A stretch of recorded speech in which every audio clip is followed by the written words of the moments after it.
uma história que eu conto com bastante frequência aqui no canal, mas eu acho que ela é muito importante pra frisar um pouco do conteúdo que a gente vai falar aqui nesse vídeo, né?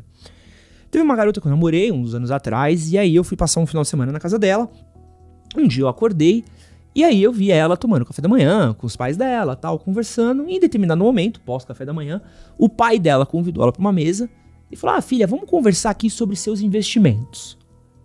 E foi uma parada que pra mim, assim, a gente tava no começo do namoro, eu fiquei chocado. Porque eu fiquei um minuto parado pensando assim, falando, o que tá acontecendo? Como assim? Ela fala de investimento com o pai dela? Que é isso? E aí, conversando com ela, conversando com o pai dela, eu descobri que desde muito nova, o pai dela ajudava ela com investimentos no banco, com uma conta que ela tinha de investimentos. Eles olhavam isso pelo menos umas 2 vezes por mês. E eu comecei a reparar que isso era uma coisa muito comum dela fazer com o pai dela, assim, de vezes e vezes, né? Ela sentava pra falar sobre investimento, sentava a falar sobre carreira, sentava a falar sobre negócios, sobre esse tipo de coisa. E ao conhecer um grupo de amigos dela e com o qual ela frequentava, com o qual ela foi criada, eu fui vendo o quanto essa galera fazia a mesma coisa, assim. Então era muito comum jantares de amigos dessa garota, os pais estarem conversando, os filhos estarem presentes, e falar, ah, pô, o fulaninho tá sem trampo agora. Aí o pai de um outro amiguinho falava assim, a galera já tinha uns 20 e poucos anos, né? O pai de outro amiguinho pegava e falava assim, pô, cara, tem um trampo no banco de um amigo meu, você quer que eu apresente você pra ele? Manda o seu currículo pra mim, que eu já mando ali, a gente consegue achar esse trampo, eu tenho um amigo que trabalha em tal lugar, vamos tentar colocar você lá. E eu comecei a me ligar quanto essa galera tinha uma troca de coisas que, vindo de onde eu fui, não existia. O maior conselho que meu pai me deu sobre dinheiro na vida era: trabalha, filho. Quanto mais você trabalhar, vão te promover, e aí você vai ganhar um salário melhor, e aí você vai ter mais dinheiro. Era isso. E conforme eu fui vendo essa garota que eu namorava, que tinha muito mais dinheiro do que eu, e muito mais dinheiro do que, sei lá, talvez um dia eu vá ter, eu comecei a me ligar que muitas coisas de comportamento, do clima, do ambiente no qual eu cresci, eram muito diferentes. E aí isso me levou numa parada que eu vi muita gente conversando no TikTok, que fala exatamente sobre isso, sobre como pobreza, ela não é só uma questão material. E a gente que cresceu com pouca grana, ou que a gente cresceu num contexto pouco limitado, a gente acha que riqueza, ela é só material, né? Ah, eu vou ser rico assim que eu tiver dinheiro, assim que eu comprar um carro, uma casa. E a gente acha por muitas vezes que a vitória nossa é um consumo, né? A gente limita dinheiro a consumo, né? Ah, eu vou ganhar dinheiro, e aí eu vou comprar um carro novo, vou reformar a casa, vou comprar uma casa nova, e aí eu venci. Quando, na verdade, a pobreza, ela não só é material, ela é estendida a outras coisas também. E eu fiz uma lista de coisas que eu me liguei ao redor do tempo, a conviver não só com essa namorada, com outras pessoas que tinham dinheiro, do quanto que a pobreza, ela vai muito a mais do que quanto você tem no banco. E a gente pode começar falando aqui, muito rapidamente, por exemplo, de tempo. Pobreza também é falta de tempo. Pensa. Eu nasci na Zona Leste, né? Mas eu nasci numa parte da Zona Leste que ela é muito mais próxima ao centro do que outras. Mas eu tenho muitos amigos meus, eu sou da Moca, né? Eu nasci e fui criado na região mais da Água Rasa da Moca, né? Que é próxima ali a Sapopemba.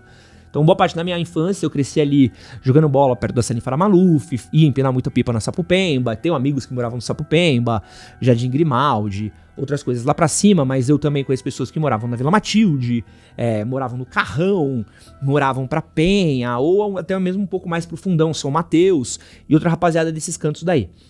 Essa galera tem uma dificuldade muito maior de se deslocar do que quem mora mais próximo ao centro. Então uma pessoa que nasceu no bairro do Higienópolis e ela trabalha, por exemplo, em Pinheiros, o transporte para ela às vezes demora 20 minutos de carro, 30 minutos de carro num dia ruim.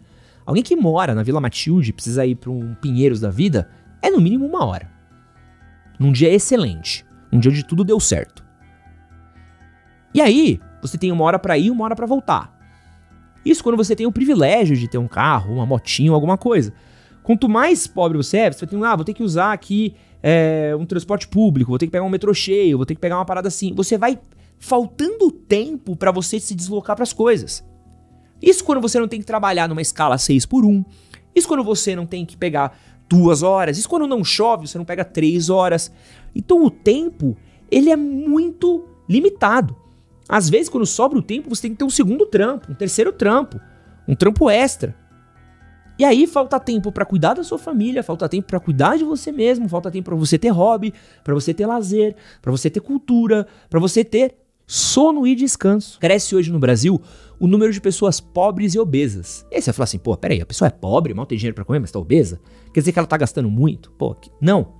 Essas pessoas, elas têm tão pouco dinheiro que o único recurso que ela tem por muitas vezes, ou até mesmo acesso à informação e estudo, e que a gente já vai entrar nesse ponto, que tudo que ela come é ultraprocessado. Então ela vai comer salsicha, vai comer hambúrguer sadia, ela vai comer batata frita, ela vai comer lanche, miojo, ela vai comer aquelas comidas prontas que vêm de mercado, que são muito baratas. É isso que ela vai comer, porque é um preço barato, é altamente saboroso, degustativo, então, pô, essa é a melhor opção do mundo. Então ela acaba tendo isso daí. E também você vai ter uma falta de cultura e de conhecimento que vem através dos seus hobbies. Então, vamos assim, pessoas que têm mais dinheiro e têm mais tempo, elas praticam muito mais esporte e atividades físicas. Então, pô, você vai ver ali a rotina de um coach que acorda às 5 da manhã e ele tá praticando tênis, fazendo um triatlo. Você acha que ele faz um triatlo e é por isso que ele é um coach? Ou ele só faz triatlo porque ele é coach? Essa é uma conta que eu vejo que as pessoas às vezes confundem nas redes sociais, né? Vê assim, olha a rotina aqui desse CEO mega famoso, assim, se você copiasse essa rotina, você também seria CEO. Não, não é verdade, esse é o paradoxo do nadador.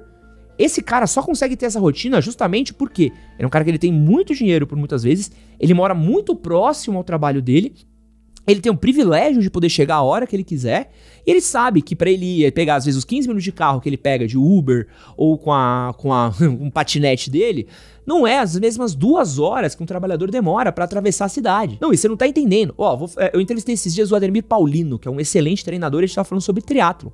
Cara, pra você praticar triatlo, você tem que praticar 2 modalidades todo dia. Então a gente tá falando aqui de pelo menos umas 2 a 3 horas por dia que você vai gastar ou nadando, ou correndo, ou pedalando. Onde é que você nada em São Paulo? Onde é que você pedala em São Paulo? Onde é que você corre em São Paulo? Sacou? Vamos quem for treinar uma maratona. Pô, uma maratona, você precisa correr, você precisa treinar muito.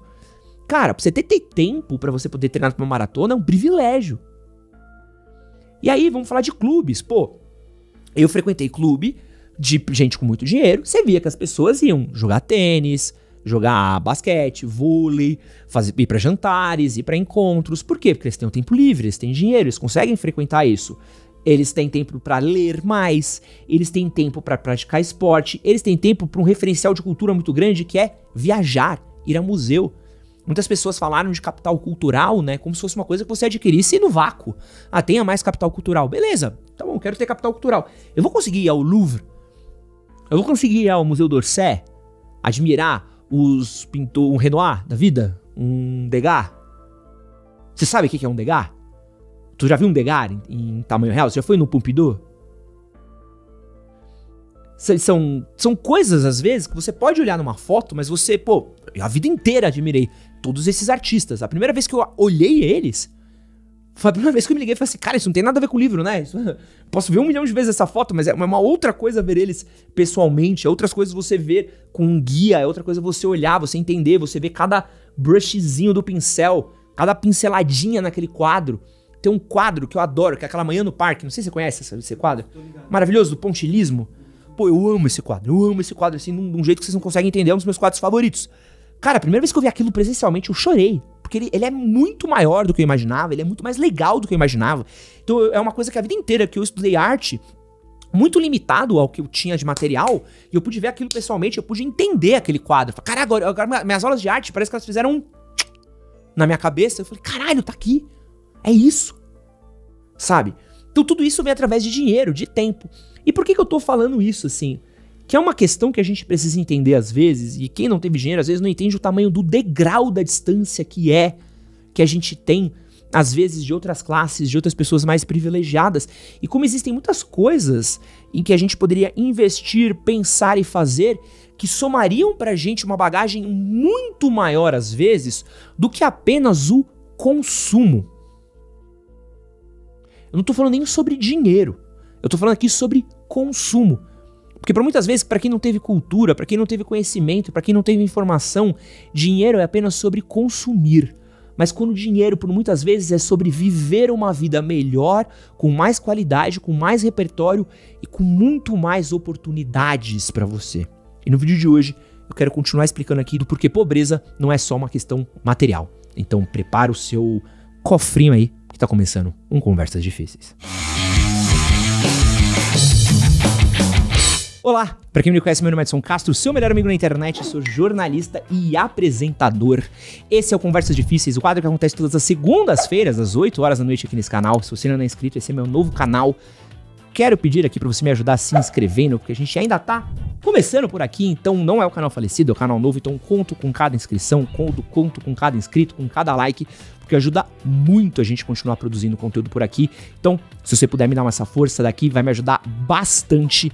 E recadinhos de sempre aqui, não esqueçam de curtir, compartilhar se possível. A gente também está no Spotify. Você também pode ouvir esse podcast na versão de áudio dele. Você também pode deixar uma avaliação, clicando em 3 pontinhos, dando 5 estrelas, você avalia a gente. Se você quiser ouvir essa versão em áudio, é só você buscar por Edson Castro Show lá no Spotify. E você pode ouvir na academia, na moto, no treino, na corrida, onde quer que seja. Continuando o nosso papo aqui, eu quero falar sobre também estudo, conhecimento e informação. Tem uma parada que eu acho que eu já falei aqui algumas vezes também, mas eu acho que é muito simbólico isso, né? Minha mãe e minha avó tinham 2 costumes muito malucos quando eu era mais novos, que tem a ver com informação. Olha que doideira. Era comum, um domingo, depois que a gente almoçasse, minha avó perguntar: e aí, netinho, quer comer banana? Eu falava, quero comer banana, frutinha, né? Então o que minha avó fazia? Pegava minha avó, minha mãe, elas cortavam banana, pegavam um prato cheio de açúcar e chuchavam a banana no açúcar e me serviam pra mim. Cara, isso nem fala pra você que isso aí é loucura, né? Isso daí é o tipo de parada que entope a artéria completamente. Tinha outros hábitos que minha avó e minha mãe tinham. Por exemplo, pegar... Sabe quando você frita um bife? Fica aquele óleozinho na panela com aquela... que fica ali com o suquinho da carne, né? Era comum minha avó pegar um pão e passar na panela e comer aquilo. Ou era comum também, por exemplo, comer leite condensado puro. Tipo, na minha família, no almoço, pô, eu tomava Coca-Cola na mamadeira. Éramos de 3, 4 anos de idade, tomava Coca-Cola, por quê? Perfeitamente normal. Minha avó tinha uma vendinha, tinha Coca-Cola na vendinha, eu gostava de Coca-Cola, servia pra mim Coca-Cola na mamadeira. Mas isso é o quê? É uma falta de uma informação muito grande. Não existe, também que era uma outra época. Mas assim, não existia informação sobre o que é nutrição, o que é saudável, o que não é saudável, o que faz bem, o que não faz bem. Então assim, era uma parada que simplesmente acontecia e era isso. Era uma ignorância, era uma pobreza de uma outra maneira, que não é só uma pobreza de dinheiro, vocês entendem? Como é uma pobreza muito mais intelectual. E a gente pode falar de estudo. Olha que doideira. Tem um estudo do British Council, né, com data popular, que mostra que 5% da população brasileira, 5%, afirma ter algum conhecimento em inglês. Então a gente tá falando de uma língua hoje, que é uma língua super importante, que é cobrada em diversas empresas. Eu já trabalhei em mais de um lugar onde todos eles cobravam conhecimento mínimo de inglês. Só 5% da população tem um conhecimento. Se a gente for falar de fluência, a gente tem menos de 1% da população se declara fluente.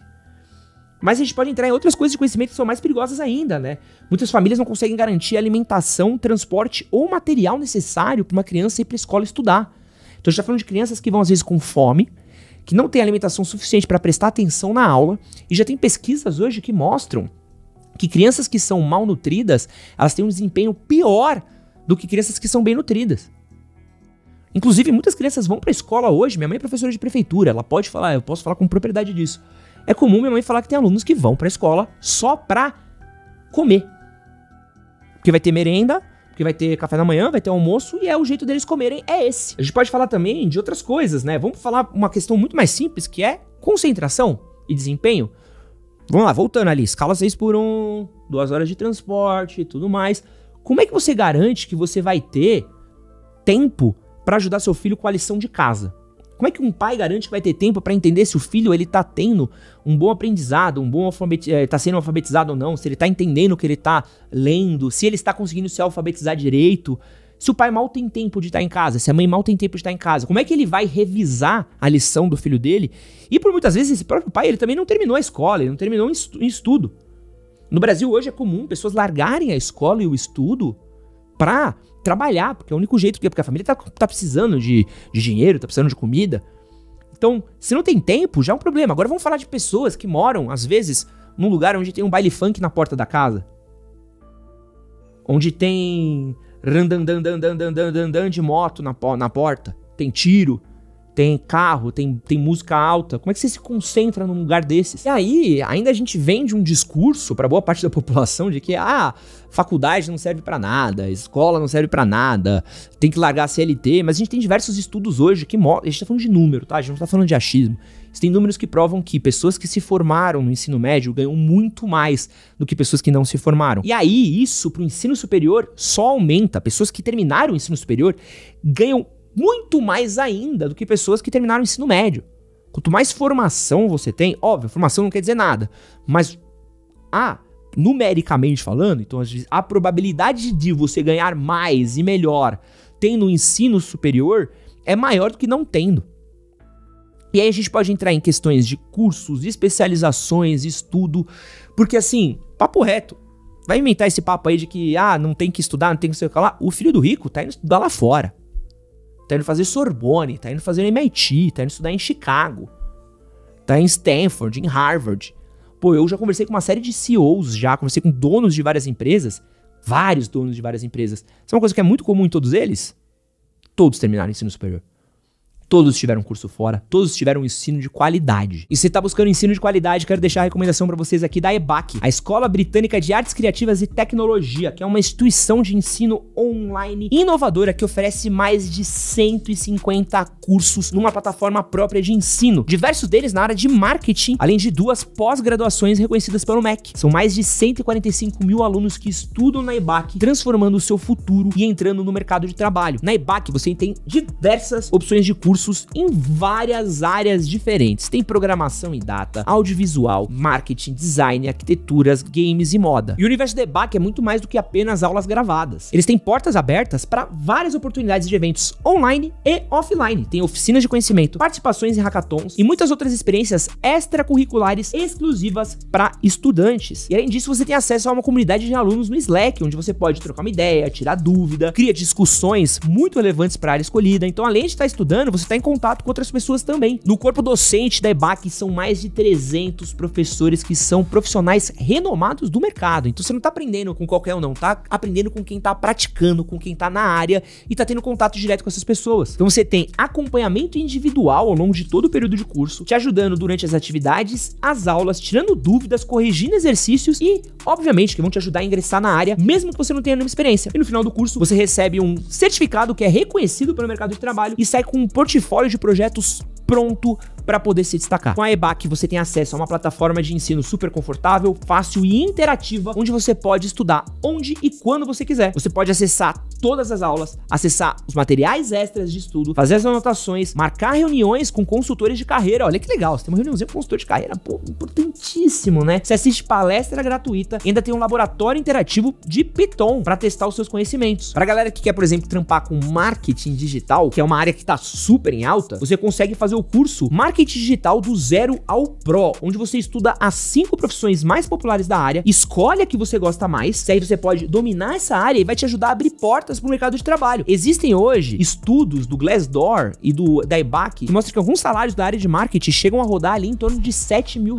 E para você começar a estudar agora, a EBAC também oferece opções de parcelamento muito acessíveis. Então você pode parcelar até 21 vezes no cartão ou 24 vezes no boleto. Aí vale a pena você dar uma olhada ali no site ou com consultores da EBAC. E para começar a estudar na EBAC, você pode escanear o QR Code que tá aqui na tela, acessar o link que vai estar na descrição do vídeo, no primeiro comentário fixado, e usar o cupom EDSON200, que você vai ter R$200 de desconto na sua matrícula na EBAC. Aproveita, estuda, que isso vai mudar a sua carreira e vai mudar a sua vida também. Tem uma opção também de carreira, que eu acho que é importante a gente falar, que também é uma questão de pobreza muito grande, né? Então, assim, essa questão de aconselhamento profissional que eu falei, que essa minha namorada tinha, também é uma coisa que é muito à parte, é muito atípica. Mas veja bem, muitos filhos de médico, eles viram médicos, justamente porque sabem que, ao seguir a mesma carreira do pai, eles vão ter mais facilidade, eles vão estar inseridos no mesmo mercado que o pai, vão ter os mesmos contatos, vão trabalhar com os amigos do pai, né? Eles vão estar nos hospitais que os pais trabalham, então eles vão seguir uma carreira muito mais simples, porque, meu pai já desbravou esse horizonte pra mim. Eu tinha um amigo meu que estudava comigo jornalismo, olha que doideira, ele tinha se formado em Direito, foi fazer jornalismo, porque ele sempre foi apaixonado por trabalhar com jornalismo, mas o pai dele era dono de um dos escritórios de advocacia mais famosos de São Paulo. Tanto que, quando ele falava o nome dele na sala de aula, os professores já falavam, caraca, mas o que você tá fazendo aqui? Não tá trabalhando com seu pai, pensa isso. E assim, era até uma brincadeira da galera e tal, não deu outra. Ele terminou a faculdade de jornalismo, que era o sonho dele, trabalhou 1, 2 aninhos, hoje tá com o pai dele. E ele trabalhou ainda com jornalismo de direito na área ali que o pai dele cuidava. Mas hoje ele administra o escritório do pai dele. Por quê? Porque tava construído, tava moldado, o império tá feito. Eu tenho um outro conhecido meu, esse é uma doideira, eu já contei essa história, que doida. Olha que maluco, olha a diferença de você ser pobre pra você ter dinheiro, tá? Tinha um cara que estudou na minha faculdade, que ele tinha um pai que era muito famoso, um jornalista muito famoso, super reconhecido e tudo mais, que trabalhava numa grande rádio aí do Brasil, né? E aí, esse moleque foi querer arranjar um emprego. Beleza. O que você costuma fazer quando você quer arranjar um emprego e você tá na faculdade? Você vai atrás de um estágio, né? Cara, o pai do moleque descobriu que estavam lançando um portal dessa rádio, indicou o filho dele e ele entrou como editor-chefe do portal. Tanto que tinha um outro amigo meu, que era do mesmo ano desse cara, tava na mesma sala, isso tava no primeiro ano, eles estavam, sei lá, no terceiro pro quarto. Ele tava na mesma sala do maluco, ele era estagiário do moleque que era editor da parada. O que rolou? Nepotismo. Assim, o moleque não tinha... Ó, e aí você vai falar, não, Ed, mas aí merece, é meritocracia. Ele não tinha nenhuma experiência na área, ele nunca tinha trabalhado antes, o pai dele só não queria que ele ficasse sem emprego e começasse que nem peão. Então, automaticamente, ele virou editor de uma parada, assim, ó. E essa é uma parada que a gente não vê. E aí, obviamente, né, isso é muito difícil a gente praticar, mas a gente pode falar de outras coisas. A gente que não tem dinheiro, a gente que não frequenta as rodas certas, a gente não tem acesso muito a networking também. Assim, a gente não conversa com as pessoas certas, a gente não tem os almoços, os jantares, os papos, as coisas que acontecem. Então, às vezes a gente acha que tá vivendo um mundo injusto, eu não consigo, sou só eu. Não, não. É porque quem consegue normalmente foi privilegiado de nascer no lugar certo e almoçar no lugar certo. E pra gente ocupar essas cadeiras, por muitas vezes, a gente vai percorrer um percurso muito maior, vai demorar muito mais tempo rodando ali pra conseguir sentar no lugar onde a gente vai ter acesso a pessoas. Outra questão que acontece também, aconselhamento de carreira. Às vezes a visão dos nossos pais sobre como funciona uma carreira é uma visão limitada ao conhecimento deles. Então, vale a pena fazer administração? Vale a pena fazer direito? Vale a pena fazer o quê? Vale. Porque os vieses que eles têm, os preconceitos que eles têm, é o que eles aprenderam. E às vezes não é a mesma realidade dos fatos, porque um pai que é um pouco mais bem inserido, mais bem comunicado, que tá no meio, às vezes consegue aconselhar o filho, eu tenho um amigo que tá em tal área, vamos levar você lá pra conversar, vamos levar você pra apresentar, vamos te mostrar as coisas. Você acaba tendo um acesso que outras pessoas não têm. E isso é uma coisa que às vezes o dinheiro não compra. Pô, tá vendo como tem muita coisa aqui que o dinheiro não compra, que eu tô falando? E é uma construção muito maior. Tempo, qualidade de ensino, o que você aprende, o que você absorveu, o que você faz de hobby, o que você tem de saúde, o que você tem de alimentação, a cultura que você tem, a carreira, os contatos. E também tem uma questão de um efeito psicológico da pobreza que a gente não fala. Cara, tem uma coisa que quem começa a ganhar um dinheirinho faz, e é muito comum. É muito comum quem ganha um dinheirinho sair do lugar barulhento. Você sai da quebrada e quando você vai pro primeiro lugar, que é um pouquinho mais arrumadinho que você começa a se espantar com como é silencioso. Pô, eu morei na beira da Salim Faramaluf, tá? Então eu tô acostumado com barulho de caminhão, sabe o pistãozão do freio do caminhão? Com carro, com moto, com cortiço. A rua da minha casa tinha 3 cortiços. Tinha fábrica na rua da minha casa, tinha acho que umas 4 ou 5 fábricas na rua da minha casa. Então todo dia às 6 da manhã parava um ônibus, descia os funcionários, os peão gritando. Junho! Tem sempre um junho numa rua dessas, gritando, tá? Então eu sou acostumado a essa barulheira. Primeira vez que eu lembro que eu fui, uma namoradinha minha que era um pouquinho mais dinheiro que eu, assim. E eu lembro que eu fui pra casa dela, e aí eu tava na casa dela um dia de manhã, assim, eu olhei e falei, mano, não tem ninguém gritando na rua? Sabe quando você começa a olhar assim, você fala assim, não tem ninguém gritando na rua. As pessoas não gritam aqui. Muito louco. Sabe? E aí, porque eu acostumei a viver no barulho. Eu vivia a infância inteira no Barueri. Tinha uma igreja na porta da minha casa. Cara, ó, minha casa era um inferno, tá? Preciso só contar. Tinha uma igreja na porta da minha casa, uma igreja batista. Então quem sabe o que acontece numa igreja batista entende. Mano, era trânsito, grito, tudo. Tinha uma... Ó, no meu quarteirão tinha 3 fábricas, né? Boas delas quebraram hoje, mas tinham 3 fábricas que parava todo dia um fretado. Tinham 3 cortiços. E era isso. Esse era o clima do rolê. Era uma delícia a minha infância? Era uma delícia. Temos muitas saudades. Talvez não tanta quanto eu imagino. Se eu parar pra racionalizar muito, olha, talvez era meio zoado. E, mano, era uma barulheira do cacete. E a salinha o tempo todo torando. Ambulância, caminhão, carro, blá, blá, blá, blá, blá, blá, blá, blá, blá. Porra. Quando eu fui a primeira vez ali, sei lá, pro Campo Belo, você acorda ali, é passarinho, é... Você falou, nossa, olha, você ouviu bem TV numa boa, tá ligado? Assim, é outro universo. E olha que assim, minha rua era muito amigável ainda, né? O pessoal ainda fazia festinha, ainda tinha uma comunhão muito grande entre vizinhos e tal, porque acaba tendo um pouco de... Tinha aí, não sei se comunidade maior na época. Mas assim, agora vamos falar com... E assim, eu nunca cresci na fome, que é uma outra coisa. Mas vamos pensar com quem cresceu em fome, vamos pensar em quem cresceu na favela. A gente conversou com o mochileiro Rick aqui. Vamos falar sobre o estresse, a ansiedade, a insegurança. Quando você tá falando sobre não saber se vai almoçar, se não puder almoçar direito, ter que catar comida. Isso gera problema de atenção, de memória, de motivação, de aprendizado. Crianças que crescem em ambiente de vulnerabilidade tendem a ter menos estímulo cognitivo e cultural. Vou contar outra trivia aqui pra vocês. Eu tinha uma amiga minha que ela se formou em pedagogia. E aí, ela tinha um trampo. Sabe qual era o trampo dela?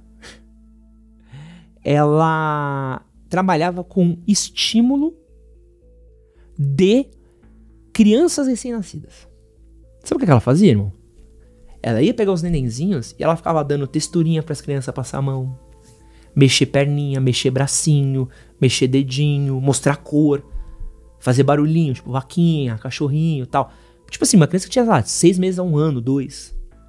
Por quê? Porque existem estudos que mostram que crianças que são estimuladas nessa idade, elas tendem a ter um aprendizado melhor, uma capacidade cognitiva melhor, um desenvolvimento melhor. Que pai consegue bancar uma pedagoga pra ter sabe, trabalhar a capacidade cognitiva de uma criança? Quem? Bizarro, né? Então assim, qual que é a importância disso tudo aqui? Eu acho que às vezes, quando a gente vai falar sobre educação financeira, quando a gente vai falar sobre dinheiro, as pessoas se prendem muito ao material. Prendem muito, eu quero estar em Dubai, eu quero viajar, eu quero ter um carro, eu quero ter uma casa. E isso é um gerador de dívida muito grande. Educação financeira não é apenas para você ter crédito, não é apenas para você ter dinheiro. Educação financeira ela tem que existir também para você entender